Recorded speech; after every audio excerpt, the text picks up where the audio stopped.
Bismillahirrahmanirrahim. Assalamualaikum warahmatullahi wabarakatuh. Yang terhormat kepada Bapak Iqman Nur Rahman MPD selaku dosen pengampu mata kuliah Sosiologi Politik dan teman-teman yang saya banggakan. Nah, di sini kami dari kelompok 3 akan memberikan penjelasan sedikit tentang politik, budaya, dan proses sosial. Yang pertama ada budaya dan politik. Menurut Turing Mills pada 1959 mengamati bahwa konsep budaya adalah salah satu kata terkuat dalam ilmu sosial. Meskipun ada banyak pendekatan yang biasanya terkait dengan berbagai disiplin ilmu, kami mengkonseptualisasikan budaya sebagai yang terdiri dari nilai, pengetahuan, kepercayaan, simbol, bahasa, dan artefak yang ditemukan di semua masyarakat.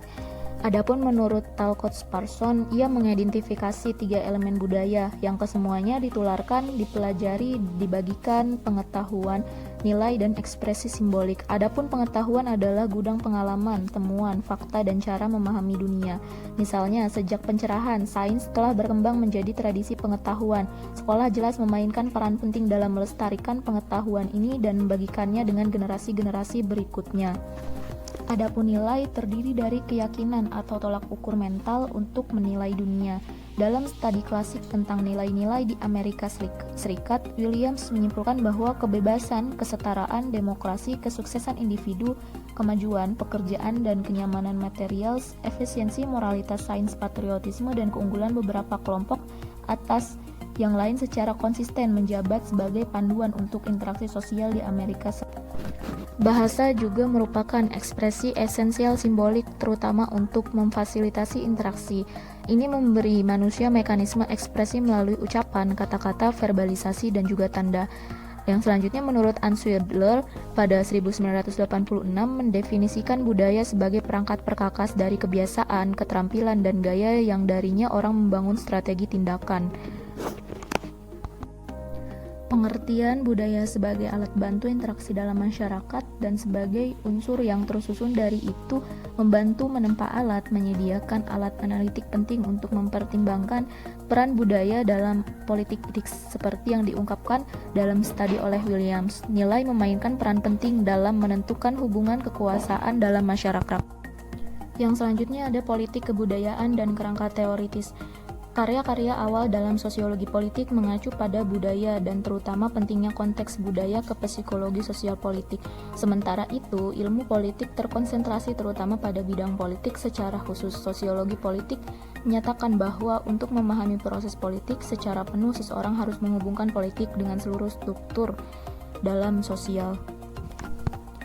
Para sosiolog ini menekankan caranya di mana tatanan politik tertentu serta contoh tertentu dari perilaku politik, misalnya pemungutan suara harus dipelajari dengan referensi yang terkesan non-politik, faktor-faktor seperti sosialisasi kaum muda, pola formal dan informal asosiasi di mana laki-laki terlibat dalam berbagai cara atau cara-cara rumit di mana sistem kepercayaan dan ideologi mewarnai cara pandang para aktor politik.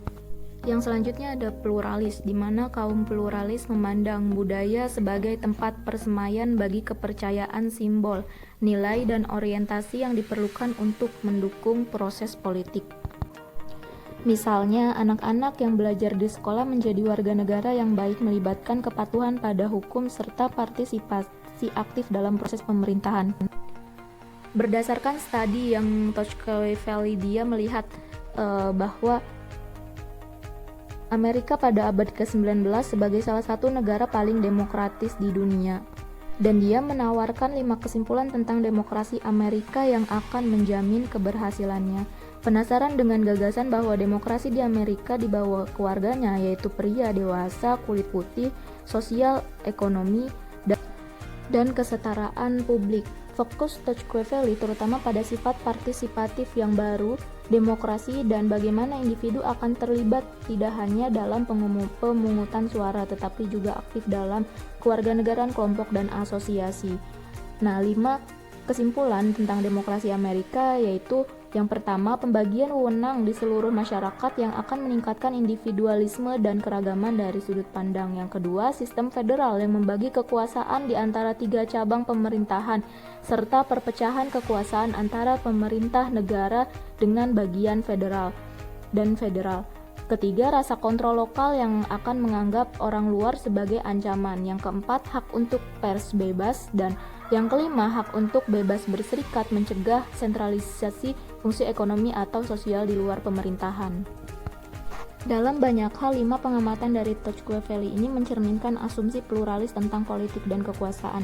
Kekuasaan dipandang tersebar di antara kelompok dan asosiasi warga, bukan terkonsentrasi, tetapi lebih seimbang sebagai hasil dari pemilihan yang adil dan pertukaran kesempatan untuk memerintah. Nilai dan kepercayaan didukung oleh struktur budaya, dan dalam beberapa kasus, nilai-nilai ini tercermin dalam bahasa konstitusi itu sendiri. Salah satu pengamatan terpenting Tocqueville di mana berhubungan dengan frekuensi kejadiannya orang Amerika cenderung untuk berorganisasi menjadi asosiasi sukarela untuk sosial, ekonomi, dan politik tujuan. Dia percaya bahwa kecenderungan ini tumbuh dari nilai yang diberikan pada kesetaraan dan sosial kontrak, yaitu seperangkat harapan yang datang dari hidup dalam komunitas, di mana individual juga mendapatkan keuntungan dari kehidupan kolektif komunitas. Tocqueville memperhatikan fakta bahwa partisipasi politik tumbuh dari asosiasi dan orientasi pembentukan kelompok tujuan politik. Dia menyadari bahwa konflik adalah sumber penting evolusi sosial, namun dia optimis dengan kemampuan masyarakat Amerika untuk menangani konflik ini. Konflik, dia yakini, akan diimbangi dengan memberi penekanan pada pemerintahan lokal dan penyelesaian komunal masalah, dan diperkuat oleh asosiasi sukarela. Selanjutnya ada elit atau manajerial. Pendekatan elit atau manajerial menggeser pada penekanan dari mengkonseptualisasikan politik untuk mengkonseptualisasikan kekuasaan seperti yang dipegang oleh beberapa orang. Karena itu, persaingan di antara kelompok kepentingan dipandu oleh aturan proses karena yang adil. Kerangka elit memperlakukan budaya politik sebagai sumber nilai yang menghasilkan persetujuan terhadap kekuasaan elit. Argumen untuk perspektif ini adalah bahwa para elit membangun budaya politik untuk memperkuat aturan elit. 50 tahun kemudian, dalam analisisnya tentang politik dan perubahan sosial, Daniel Bell 1960, 1973, 1976 sampai pada kesimpulan bahwa elit mendominasi budaya politik tahun 1970-an dengan menciptakan pola kepercayaan yang berbeda. Dia berpendapat bahwa elit akan mempertahankan kekuasaan melalui penciptaan apa yang dia menyebut lebih banyak identitas inklusif. Ketertarikan psikologis ini akan mengalahkan kelas sosial divisi dalam banyak hal, misalnya menggeser orientasi individu untuk mungkin fokus pada geografi, nasionalisme, dan identitas gender. Selanjutnya ada perspektif kelas. Marx dan akhirnya Engels menyimpulkan bahwa setiap kelas memiliki pandangan dunianya sendiri dalam sejarah perjuangan kelas dan tradisi yang dihasilkannya. Pandangan ini digambarkan sebagai kesadaran kelas, yang bagi kaum Marxis merupakan sumber ideologi politik. Kesadaran kelas mencerminkan bunga ekonomi. Untuk sosiolog ekonomi politik yang didasarkan pada kelas atau perspektif Marxis, budaya politik adalah dipahami sebagai fungsi dari kepentingan yang berkuasa yang dirajut menjadi ideologi dan pandangan dunia. Dalam analisa sejarahnya rezim-rezim di Amerika Serikat, terutama sejak industrial revolusi, Derber berpendapat bahwa pusat intelektual, pemimpin perusahaan, dan media memiliki semuanya memainkan peran penting dalam menenun apa yang orang-orang yakini benar tentang keadaan urusan politik. Tujuan dari sistem kepercayaan ini adalah untuk menjaga kekayaan dan kekuasaan di tangan beberapa rezim.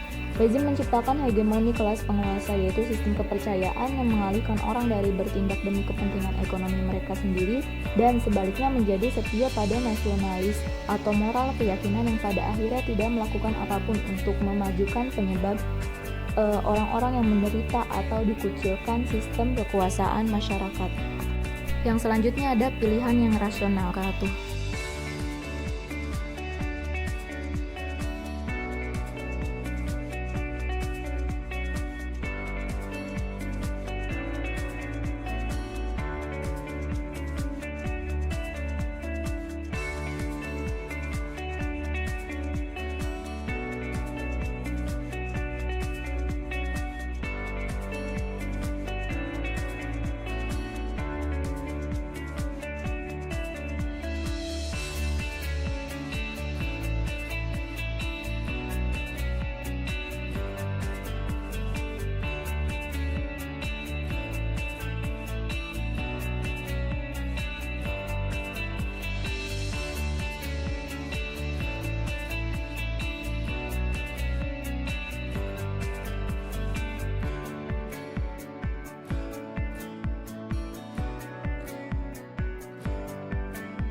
Baik, sebelumnya perkenalkan nama saya Umia. Saya di sini akan melanjutkan penjelasan yang telah dijelaskan oleh rekan saya, yaitu selanjutnya mengenai sosialisasi politik.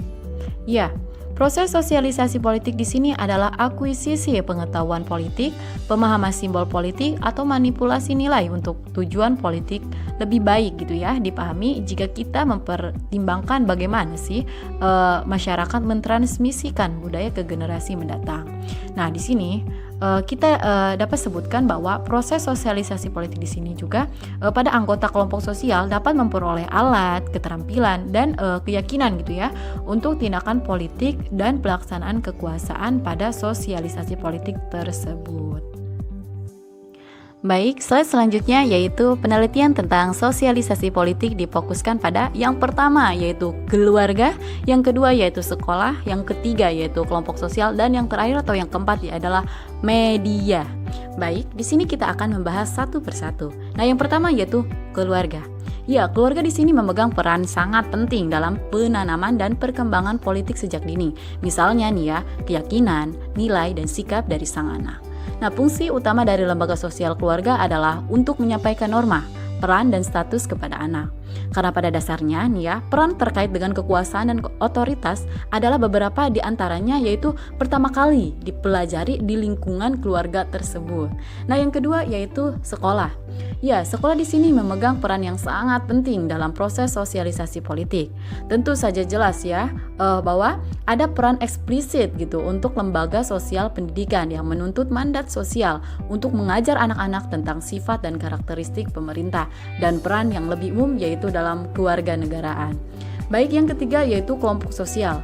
Ya, kelompok sosial di sini juga berperan penting dalam membentuk nilai dan orientasi politik, di mana pengetahuan di sini menegaskan bahwa teman sebaya memainkan peranan penting dalam membentuk gagasan politik, di antaranya yaitu warga negara.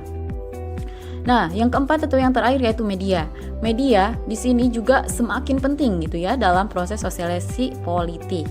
Tetapi menurut Dawson dan Prewitt pada tahun 1977 mencatat bahwa peraih ini bersifat sekunder, berbeda dengan kekuasaan dari ketiga agen sosialisasi yang dijelaskan sebelumnya. Nah, selanjutnya yaitu nilai politik. Baik, di sini Hellman pada tahun 2007 dan Wicklem pada tahun 2005 berpendapat bahwa sosialisasi politik mempengaruhi nilai-nilai dan orientasi politik individu.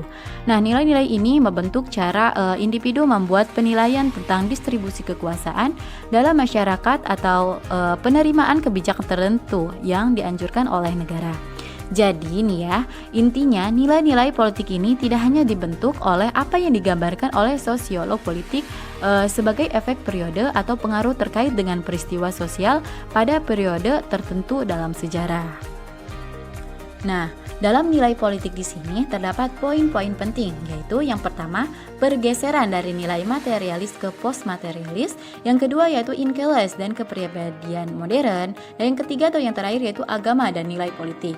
Baik, di sini kita akan membahas satu persatu ya. Oke, yang pertama yaitu pergeseran dari nilai materialis ke postmaterialis. Nah, salah satu proyek terlengkap yang didedikasikan untuk mempelajari bagaimana sih gitu ya perubahan sosial yang mempengaruhi budaya politik dan dinamika politik dalam masyarakat adalah proyek yang dipimpin oleh Ronald Inglehart pada tahun 1977 sampai 1997. Nah, studi awal Inglehart di Amerika Serikat berhipotesis bahwa ekonomi berubah sejak saat Perang Dunia Kedua. Nah, ini yang telah mengakibatkan perubahan nilai dan keterampilan pribadi. Nah, dengan itu, ia menyebutkan bahwa kelompok ini sebagai materialis. Nah, di mana kelompok sebagai materialis di sini yaitu mereka yang lahir sebelum Perang Dunia Kedua, dan postmaterialis yaitu mereka yang lahir setelah Perang Dunia Kedua. Nah, yang kedua yaitu inkeles dan kepribadian modern. Sama seperti model perubahan budaya dan politik yang digariskan oleh Inglehart, Alex Inkeles punya budaya politik yang dikonseptualisasikan muncul dari perubahan sosial yang menghasilkan apa yang disebutnya modern nilai-nilai. Nah, di sini masyarakat yang menjadi kompleks secara ekonomi, era modern akan semakin modern sebagai akibat dari individu yang mempertahankan nilai-nilainya gitu. Yang termasuk yaitu yang pertama, keterbukaan terhadap pengalaman baru, yang kedua yaitu kemerdekaan dari otoritas tradisional. Yang ketiga yaitu keyakinan pada sains dan kedokteran untuk memecahkan masalah manusia. Dan yang keempat yaitu ambisi pendidikan dan pekerjaan. Yang kelima yaitu ketetapan waktu dan ketertiban. Dan yang keenam atau yang terakhir adalah minat dalam urusan sipil. Nah, salah satu faktor kunci dalam memodernisasi nilai-nilai tersebut berbeda dengan sistem nilai tradisional yang dianut generasi tua dalam masyarakat adalah kemajuan pendidikan. Nah, ia pun menyimpulkan bahwa setiap generasi mengalami sejumlah perubahan historis dan struktural yang tercermin dalam sosialisasi proses masyarakat. Nah, yang ketiga yaitu agama dan nilai politik. Baik, sebelum kita membahas tentang agama dan nilai politik, di sini ada sebuah pertanyaan bahwa mengapa sih agama penting gitu ya untuk pemahaman kita tentang politik? Nah, di sini kita bisa dapat menjawabnya bahwa dalam sejarah baru ini politik Amerika secara khusus memasuki era di mana agama dimainkan berperan penting dalam membentuk pandangan politik sehingga mengorganisir warga ke dalam berbagai bentuk aksi politik. Nah, pada tahun 1980-an dan 1990-an digambarkan oleh beberapa sosiolog politik sebagai terpolarisasi, menunjukkan perpecahan yang signifikan antara berbagai kelompok warga. Nah, di Amerika Serikat di sini institusi sosial agama telah mengalami 3 hal yang signifikan perubahan dalam 1 abad terakhir. Nah, yang pertama yaitu penurunan ukuran demonisasi atau denominasi arus utama dengan pertumbuhan denominasi konservatif. Yang kedua yaitu penurunan denominasionalisme di mana ekumenis dan lintas gereja gitu. Nah, yang ketiga yaitu munculnya kelompok atau aksi langsung dan tujuan langsung. Nah, akibat perubahan-perubahan tersebut, peran agama dalam politik mengalami bentuk-bentuk baru. Nah, di sini Hunter menggambarkan sebagai pengaruh kunci dalam perang budaya, karena tujuan banyak dari kemunculannya kelompok agama adalah tentang kekuasaan, perjuangan untuk mencapai atau mempertahankan kekuasaan untuk mendefinisikan realitas. Baik, selanjutnya yaitu ideologi, keyakinan, dan pendapat publik. Nah, konsep ideologi digunakan untuk mengkonsep tatanan nilai dan sistem kepercayaan warga negara, pembentuk kebijakan, pemimpin dan bahkan non-partisipan, menciptakan tentang kekuasaan dan struktur kekuasaan.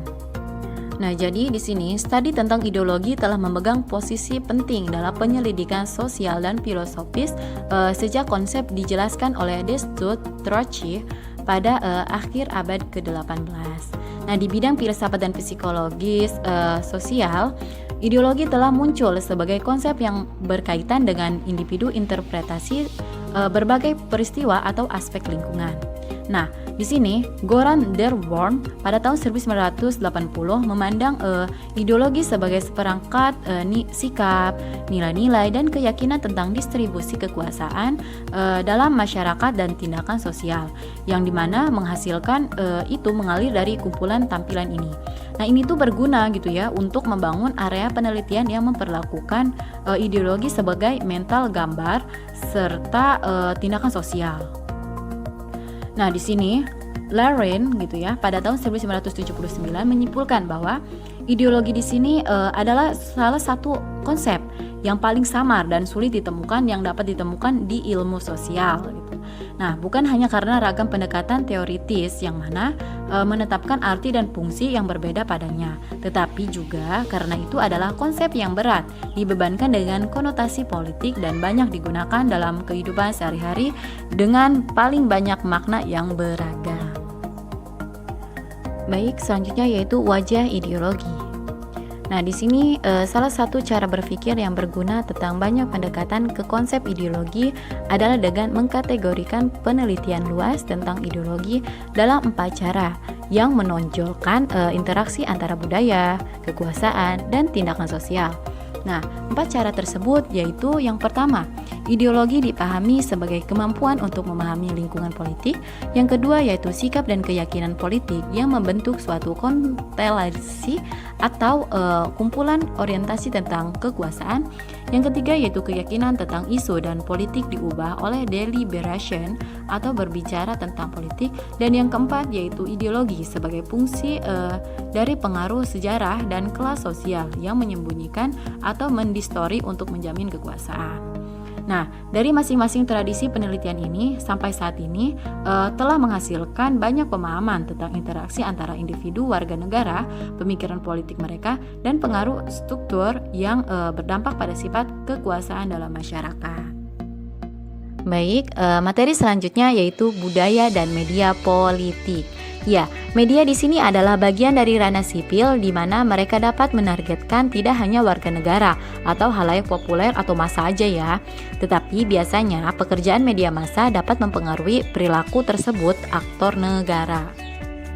Nah, media massa telah mengambil peran unik dalam dinamika budaya politik modern, di mana di sisi lain media juga telah diperlakukan sebagai sumber informasi dan pengetahuan tentang politik kandidat, peristiwa politik, dan perubahan politik global.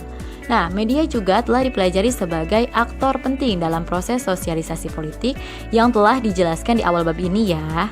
Nah, untuk konstruksi sosial, media telah dipahami sebagai pemain kunci dalam manipulasi politik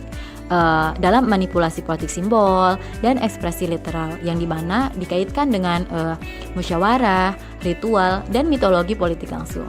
Bisa kita lihat dalam buku tersebut, di situ ada text box 3.3 di mana dijelaskan bahwa mengeksplorasi arah lain penelitian yang menguji klaim bahwa media memiliki bias RAL dalam perlakuannya terhadap kandidat dan masalah. Cawan Suci dalam studi tentang media pengaruh pada sikap dan perilaku politik mampu mengidentifikasi dampak langsung dari iklan TV atau paparan gambar, atau mungkin juga ya waktu yang dihabiskan untuk membaca tentang hasil politik tertentu gitu.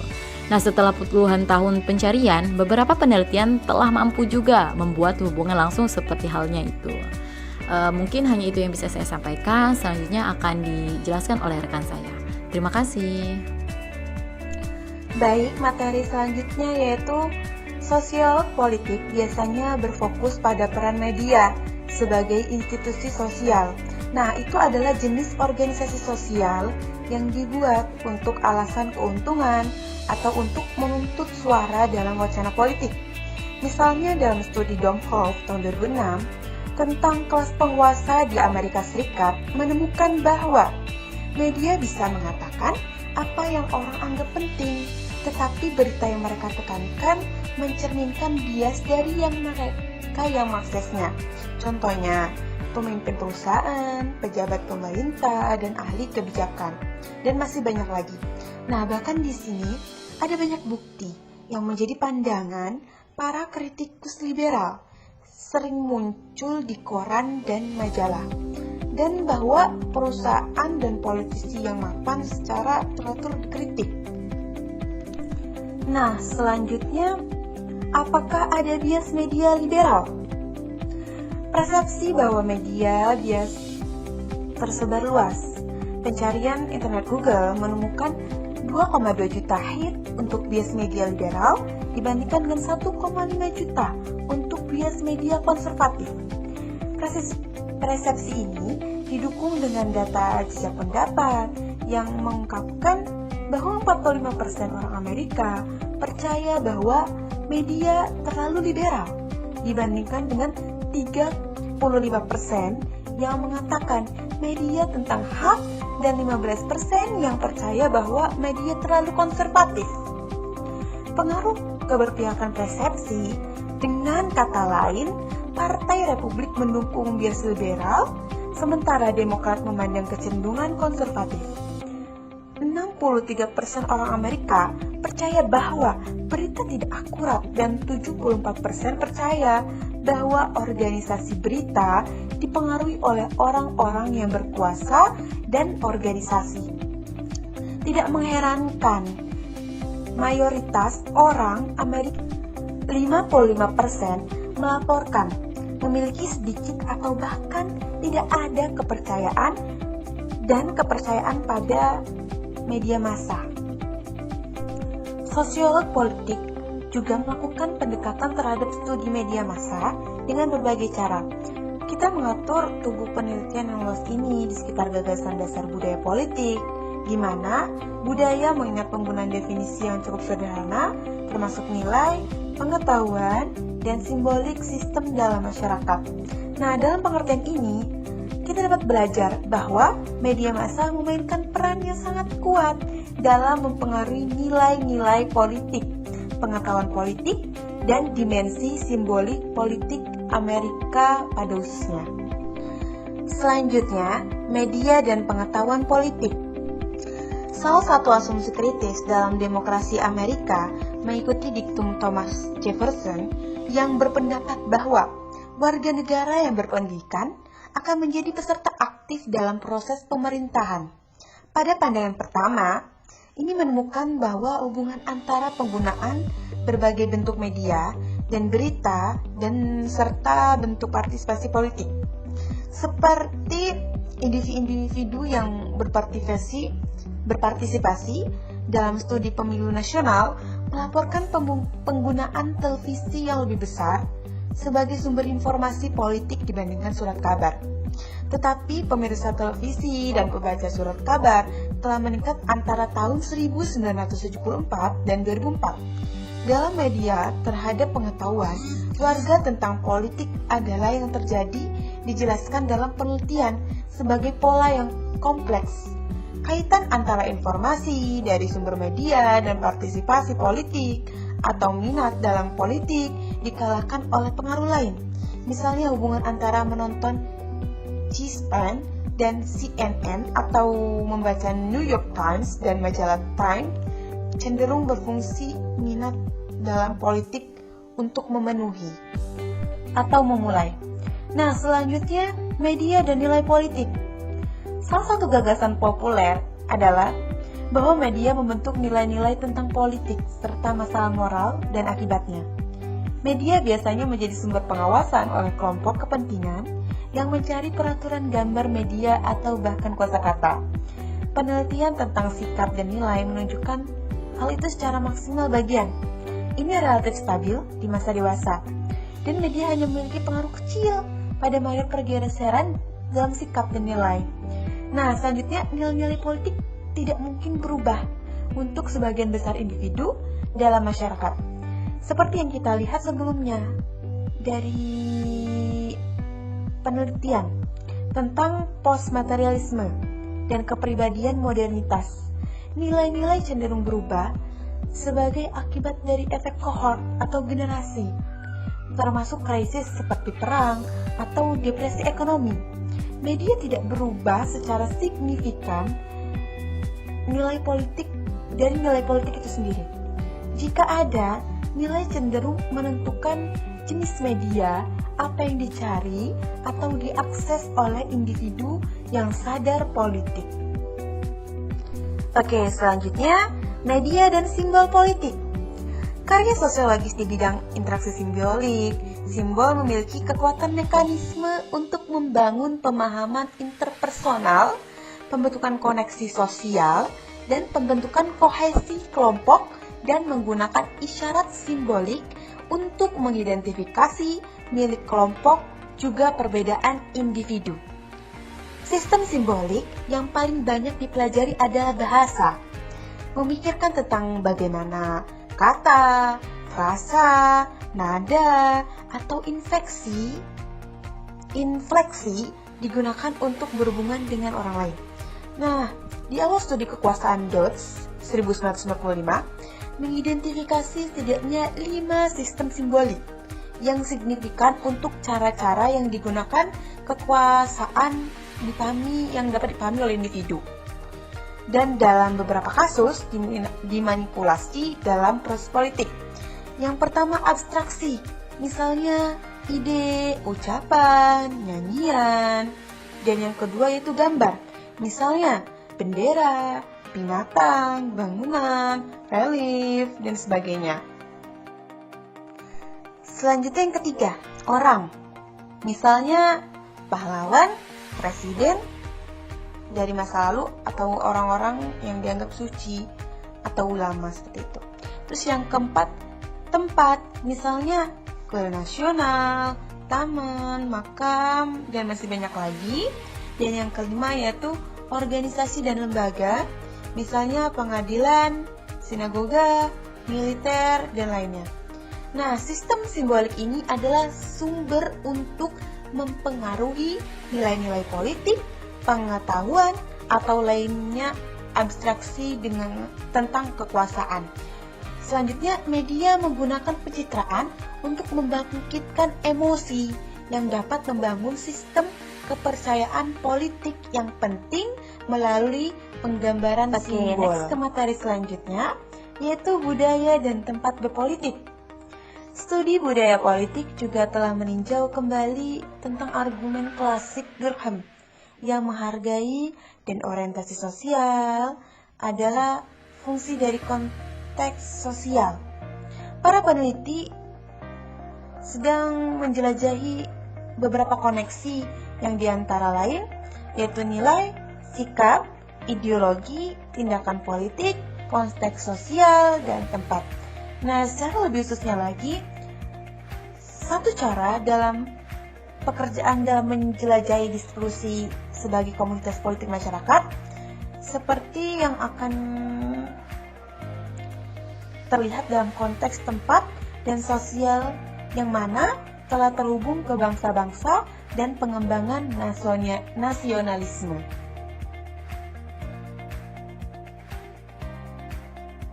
Oke, selanjutnya tentang subbudaya politik. Dalam teori budaya politik, El-Azhar menetapkan penjelasan tentang bagaimana pola orientasi mempengaruhi kekuatan dalam struktur geografis yang diciptakan sebagai negara bagian. Dia menyimpulkan bahwa 3 pengaruh yang sedang bekerja. Secara khusus, budaya politik mempengaruhi negara. Dia menyimpulkan bahwa 3 pengaruh itu sedang bekerja. Yang mempengaruhi politik negara sebagai akibat, yaitu yang pertama, serangkaian persepsi tentang apa itu politik dan apa yang bisa diharapkan dari pemerintahan dipegang oleh masyarakat umum dan polisi.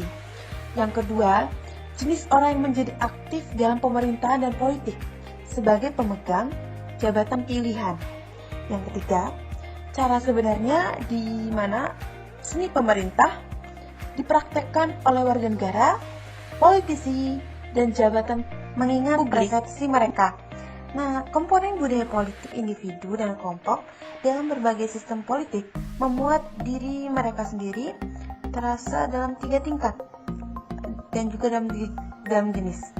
Perilaku sipil yang digariskan oleh hati nurani dan standar etika yang dihayati yang dalam karakter penduduk dan pejabat hukum dan diperlihatkan oleh warga negara dan pejabat dan untuk tingkat tertentu di tindakan positif pemerintahan mengingat persepsi mereka. Nah, selanjutnya komponen budaya perilaku individu dan kelompok dalam berbagai sistem politik membuat diri mereka sendiri terasa dalam 3 tingkat atau jenis. Perilaku sipil yang digariskan oleh hati nurani dan standar etika yang dihayati dalam karakter penduduk dan pejabat hukum yang diperlihatkan oleh warga negara dan pejabat dan untuk tingkat tertentu di tindakan positif pemerintahan. Nah, menurut El-Azhar, dimensi budaya kehidupan politik sangat signifikan untuk pola federalisme di Amerika Serikat dan secara khusus budaya politik lokal memainkan peran penting dalam meningkatkan persatuan nasional sementara pada saat yang sama berkontribusi pada ketegangan sebagai hasil dari konflik di antara budaya politik regional. Selanjutnya, El-Azhar mengidentifikasi 3 kebudayaan politik, yaitu moralisme, individualisme, dan tradisionalisme. Yang pertama, moralisme, yaitu nilai-nilai moral, yang melihat bahwa negara sebagai cara untuk mencapai kebaikan bersama, persaingan sipil yang sehat dengan semua warga negara yang berpartisipasi adalah cara untuk mengartikulasikan keinginan ini untuk kebaikan bersama. Negara yang memiliki kepentingan moral yang lebih tinggi terkait dengan negara bagian atas New England dan deretan negara bagian utara terus berlanjut tinggal Oregon dan Washington. Nah, yang kedua yaitu individualis. Pendekatan negara sebagai area untuk pertukaran adil ide-ide yang didedikasikan untuk kelancaran fungsi pemerintah, yang mana pemerintah seperti bisnis gabungan dalam penghargaan kerja keras dan kompetisi itu yang mana dibagi dengan para peserta. Yang kalau kompetisi politik yang dilihat sebagai kontes adalah organisasi dan bukan ide, ruang terbatas untuk menurunkan New England dan Midwest. Yang ketiga yaitu tradisionalisme. Tradisi. Pemerintah mempertahankan tatanan sosial yang ada, yang mana partisipasi politik berhubungan dengan kepentingan elit politik yang didedikasikan untuk mengurus urusan kebijakan publik atas nama tatanan sosial saat ini. Partisipasi didasarkan pada keterkaitan keluarga atau ikatan sosial dalam masyarakat yang dominan di selatan. Menurut Elajar, negara-negara bagian dan wilayah di negara itu bisa dicirikan oleh pola nilai dan orientasi politik yang dominan. Ia juga menyarankan bahwa di negara-negara bagian dan wilayah-wilayah pedesaan terdapat variasi atau perbedaan kepercayaan. Misalnya, wilayah utara Tier dari negara-negara bagian dari Maine hingga barat laut sebagian besar lebih moralis dalam konfigurasi kultural mereka. Negara-negara ini juga umumnya menambahkan karakteristik budaya individualis juga. Di tengah setiap negara bagian, subkultur yang lebih terlokalisasi juga dibedakan seperti moralis dan tempat tradisionalis di padang pasir sebelah barat daya. Izin perkenalkan diri, nama saya Siti Padia Hijriana. Di sini saya akan melanjutkan pembahasan materi terkait subkultur politik. Langsung saja ke dalam pembahasannya.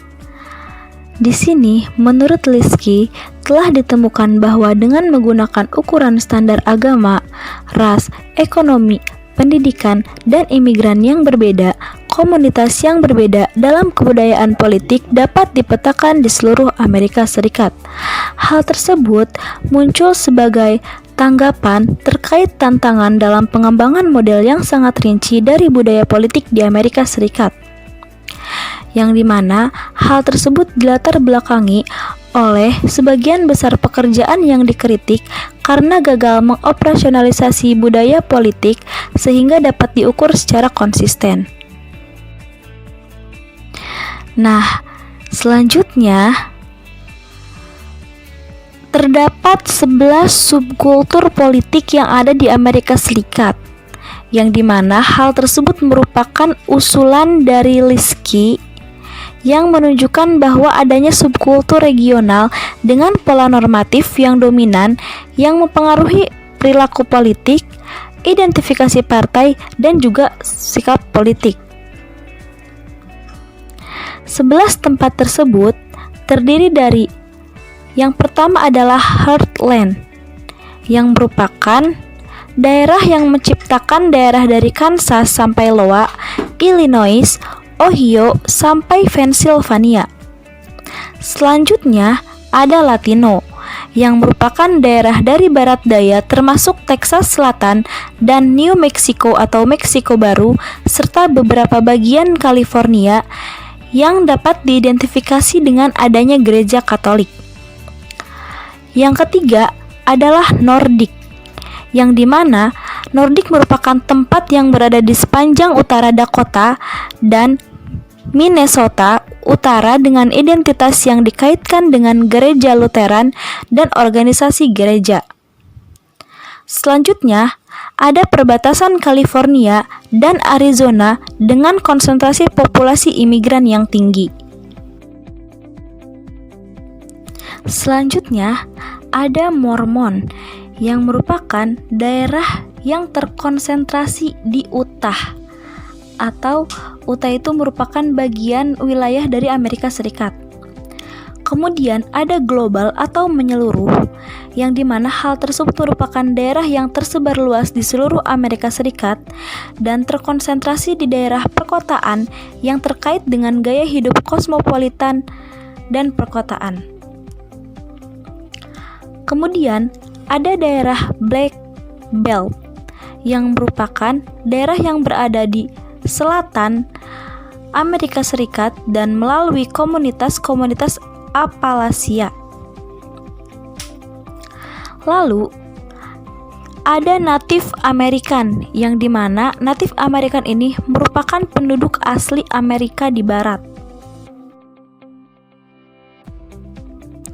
Nah, selanjutnya ada Germanica, yang dimana Germanica ini tersebar melalui Nebraska, utara Iowa, dan Wisconsin melalui Pennsylvania. Kemudian ada Rurban. Rurban ini tersebar di seluruh negara bagian barat Mississippi dengan konsentrasi pedesaan dan komunitas yang berpendidikan tinggi. Nah, yang terakhir ini ada Anglo Prancis yang terdiri atas New England, terutama Maine. Nah, dari ke-11 subkultur tersebut, jelaslah seperti apa yang telah Liski tunjukkan melalui 11 subkultur politik tersebut, yang dimana dapat disimpulkan bahwasannya subkultur ini tidak ditandai oleh batas negara yang mudah diidentifikasi, tetapi lebih baik digambarkan sebagai kantong cairan yang terkonsentrasi oleh beberapa kelompok orang yang biasanya didasarkan oleh etnis, lingkungan, pedesaan ataupun perkotaan, orientasi ekonomi, dan juga identitas agama. Nah, terkait subkultur politik tadi, ternyata timbul sebuah pertanyaan tentang subkultur politik itu sendiri dan juga tentang geografi politik. Pertanyaan tersebut adalah, apakah penting proses politik atau distribusi kekuasaan? Yang dimana pertanyaan tersebut diteliti oleh berbagai peneliti, yang kemudian didapatkan salah satu argumen terkait berbagai macam ungkapan subkultur yang ternyata menciptakan wilayah-wilayah regional di Amerika Serikat. Nah, hasil argumen tersebut dianggap telah sangat signifikan karena didapat melalui hasil pemilu. Kemudian, ingat kembali tentang keseimbangan kekuasaan di Amerika Serikat yang sangat diperhatikan dalam pembentukan Kongres, yang dimana hal tersebut sangat diperhatikan hingga taraf tertentu yang berkenaan dengan masalah geografi.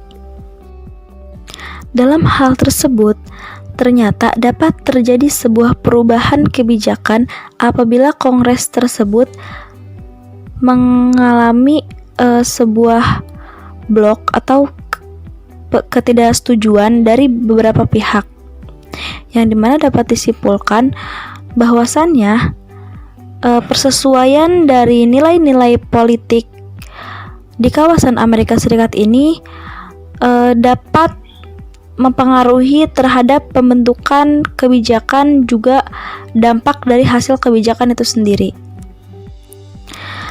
Nah, yang dimana manifestasi negara dan subkultur politik regional yang telah melampaui pemblokiran suara di Kongres ternyata menimbulkan beberapa khawatir karena negara dapat berubah secara demokratis atau dapat menimbulkan sebuah perbedaan ideologis yang berakar dalam peraturan yang lebih lokal yang akan menciptakan sebuah divisi sosial yang lebih besar. Baik, bahasan selanjutnya adalah tentang nasionalisme.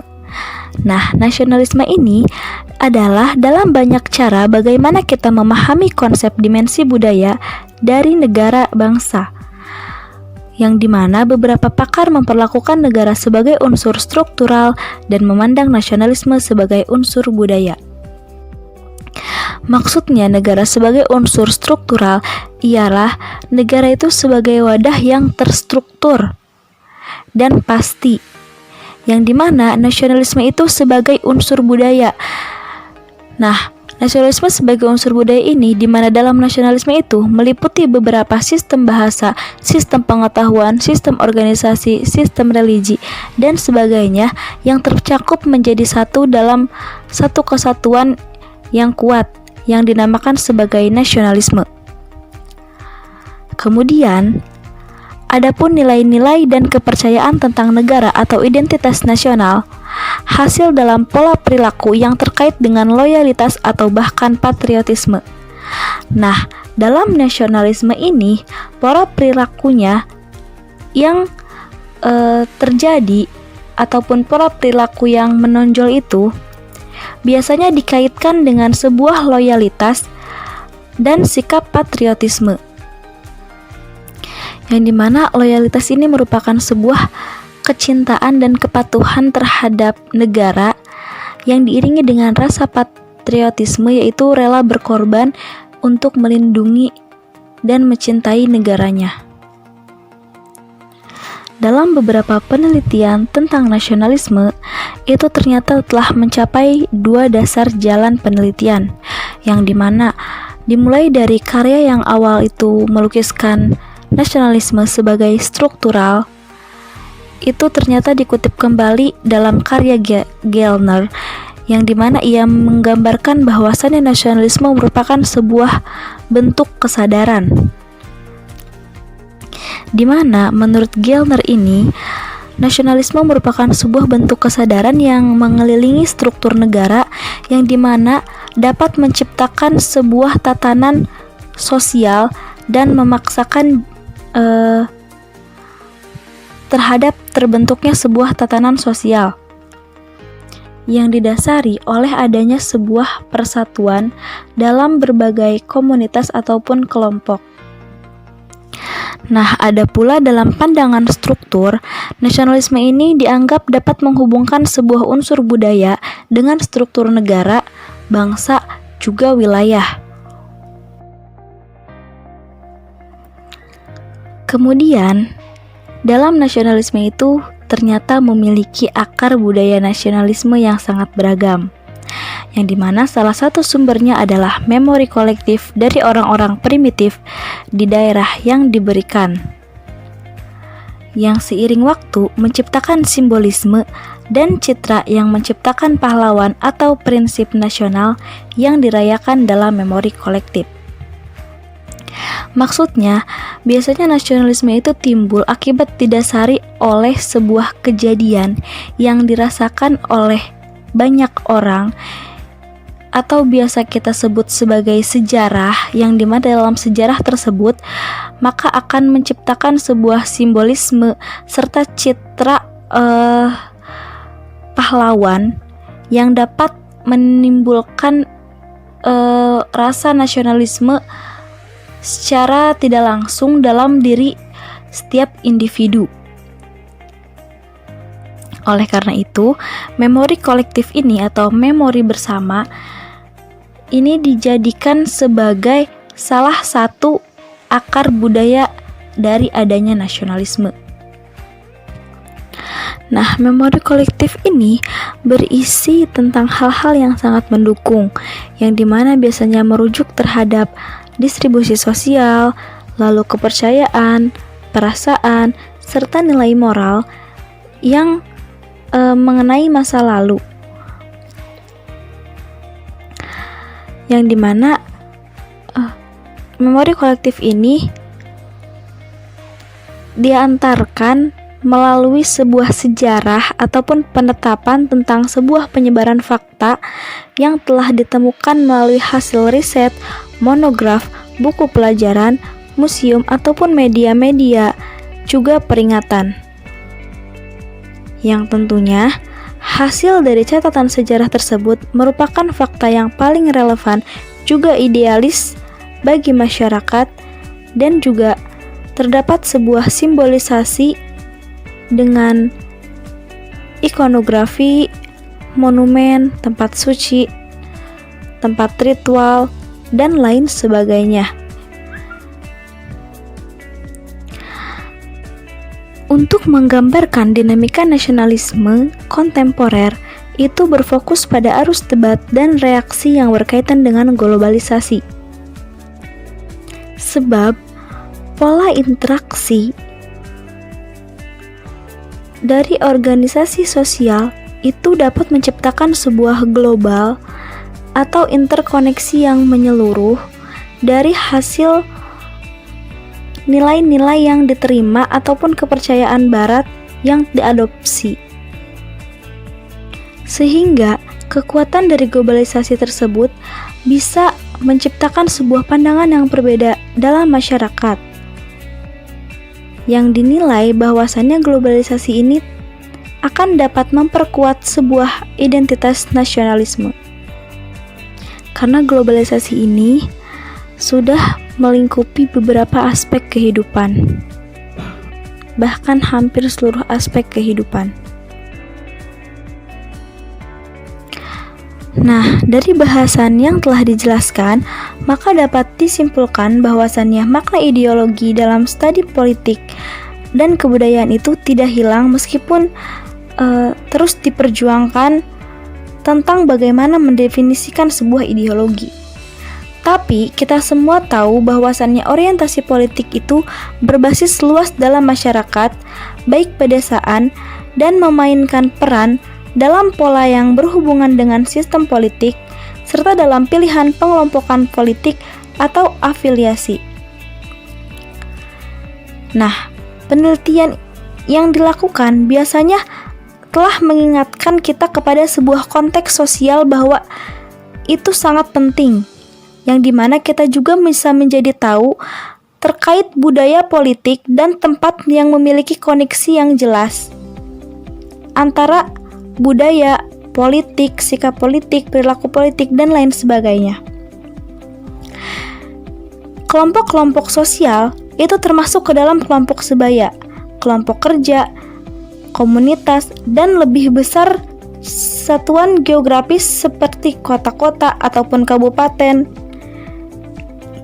yang dimana dalam kesimpulan tersebut disebutkan pula bahwa pandangan Durkheim terkait dengan homofil burung dari perkumpulan sosial yang cenderung akan lebih berkumpul bersama. Nah, budaya di sini memainkan peran lebih banyak dalam proses sosial karena terkait dengan distribusi kekuasaan dalam masyarakat. Sehingga pembahasan ini dapat berguna bagi kita untuk bisa memperluas pemahaman kita tentang peranan budaya dan proses politik. Mungkin hanya itu yang bisa saya sampaikan, kurang lebihnya mohon maaf. Wassalamualaikum warahmatullahi wabarakatuh.